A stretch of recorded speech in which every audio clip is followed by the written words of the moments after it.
आपके साथ करुणा तिवारी। आज हम बात करने वाले हैं बिहार की राजनीति की उस घटना पर जो अचानक से सबका ध्यान अपनी तरफ खींच लिया है, आकर्षित कर लिया है।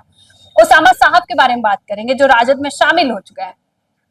सवाल उठते हैं कि क्या ओसामा साहब के राजद में आ जाने से तेजस्वी यादव की राजनीतिक ताकत बढ़ गई है या उनको मजबूती मिल रही है।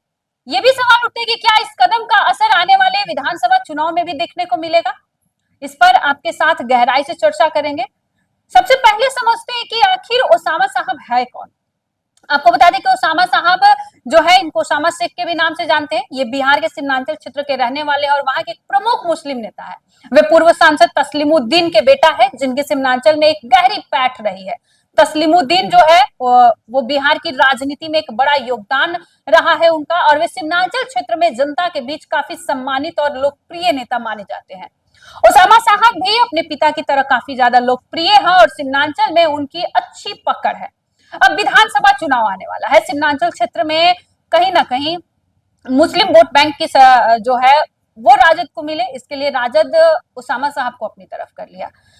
देखिए, आपको बता दें कि जो उपचुनाव है इसे भी लेकर राजद कहीं ना कहीं ये भी कहते नजर आ रही है कि जो उपचुनाव है वो चारों सीटों पर हमारी जीत होगी। इस विधानसभा चुनाव में, यानी 2025 का जब विधानसभा चुनाव होगा, तो सीमांचल क्षेत्र बड़ा महत्व रखता है।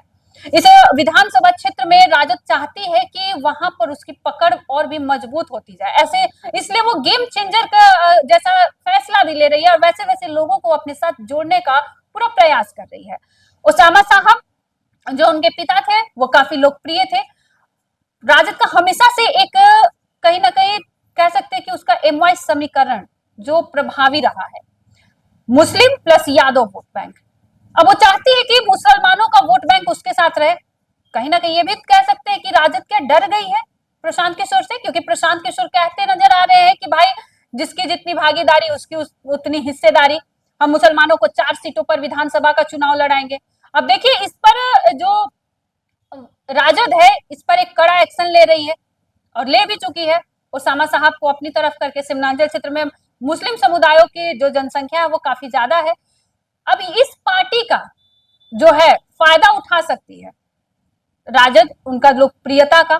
सीमांचल क्षेत्र में मुस्लिम समुदायों का जो जनसंख्या है उसका समर्थन इनको मिलेगा। लेकिन दूसरी तरफ वहीं जेडीयू और बीजेपी की अगर बात करें तो ये दोनों को बड़ा चुनौती होगा, क्योंकि जेडीयू और बीजेपी को हो सकता है कि उनको वहां पर मुस्लिम वोट बैंक न मिले, मुसलमान उनको वोट न करे। दूसरी तरफ है प्रशांत किशोर, जो तीसरे विकल्प के तौर पे उनको देखा जा रहा है। वो भी कहीं ना कहीं है सीमांचल क्षेत्र में, वो भी बहुत दिमाग लगाकर वहां पर कैंडिडेट अपना उतार सकते हैं और कुछ भी कर सकते हैं, क्योंकि वो दूसरे के साथ भी काम किए। इस बार उपचुनाव में भी देख लीजिए, वो अपना मुस्लिम प्रत्याशी भी उतारे और लोगों के बीच जाकर कह भी रहे हैं कि राजद ने आज तक मुसलमानों को दिया क्या है। उनके बच्चे सिर्फ लालटेन में तेल तो डालते हैं और तेल की तरह उनके बच्चे जल रहे हैं। तो देखिए, इस बात का भी असर मुसलमानों के ऊपर पड़ रहा है, उनके समुदाय के ऊपर। लेकिन एक तरफ राजद जो है वो नहीं चाहती है कि उसका एमवाई समीकरण टूटे, तो इसके लिए जो राजद है वो लगातार प्रयास कर रही है कि विधानसभा चुनाव जो है उसे लेकर वो मजबूत करना चाहती है, अपनी पार्टी को अंदर में मजबूती चाहती है। अब ओसामा साहब का वो फायदा भी उठा सकती है, क्योंकि उनका जो अनुभव है सीमांचल क्षेत्र का राजद को मिल सकता है कि भाई उनका कहने पे वहां के मुस्लिम वोट बैंक जो है, वोटर जो है वो भरोसा जता सकते हैं और अल्पसंख्यक समुदाय मिलकर राजद को मजबूत कर सकता है विधानसभा चुनाव में। आपका क्या कुछ करना है इस पर, आप भी हमारे साथ साझा करें और देखते रहिएगा आज फर्स्ट न्यूज। धन्यवाद।